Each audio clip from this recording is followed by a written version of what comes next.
XIIIe siècle, donc, parce que le mont sur lequel il a été érigé, c'est vrai que ça s'appelait le Mont Oreille. Et au fur et à mesure du temps, en 1265, la première tour qui a été érigée vraiment en pierre, là c'est devenu le Mont Saint-André.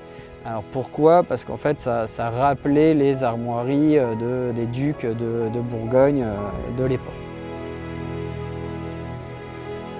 C'est un lieu qui ne laisse pas insensible et c'est vrai quand on ouvre la porte la première fois, à part faire waouh, il n'y a pas beaucoup d'autres mots qui viennent tout de suite.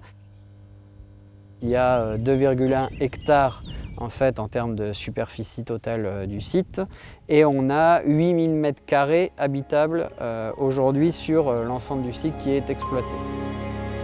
Il y a eu des reprises à l'époque de Napoléon aussi, où là on est passé même à des positionnements en tant que prison, même au temps de la Révolution.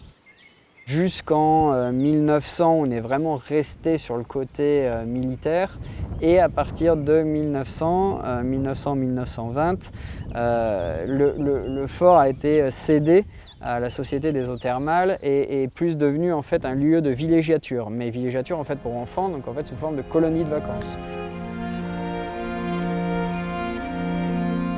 Donc là on est dans la salle de la poudrière, donc qui est en fait l'ancien magasin à poudre du fort, donc qui servait effectivement en tant que cartoucherie, préparation des goulets, stockage des armes.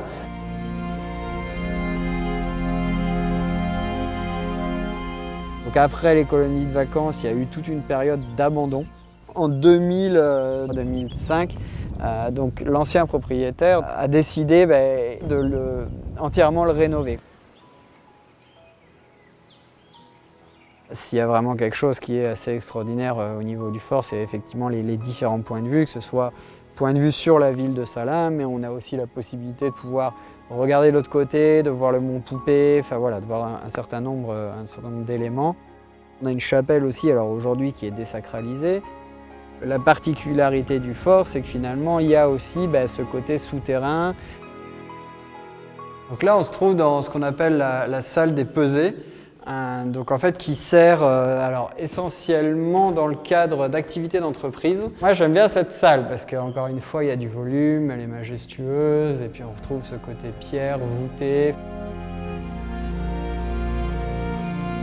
Donc historiquement parlant, dans le fort, effectivement, il y avait ces deux bâtiments là, qui sont tout autour de la cour centrale qui servaient d'hébergement à l'ensemble des soldats. Nous, avec l'époque moderne, ces différents lieux de casernement se sont transformés effectivement en gîtes. Donc il y a eu 40 gîtes qui ont été installés dans ces lieux. Aujourd'hui, on fait effectivement essentiellement des activités privées, que ce soit pour des particuliers ou des professionnels.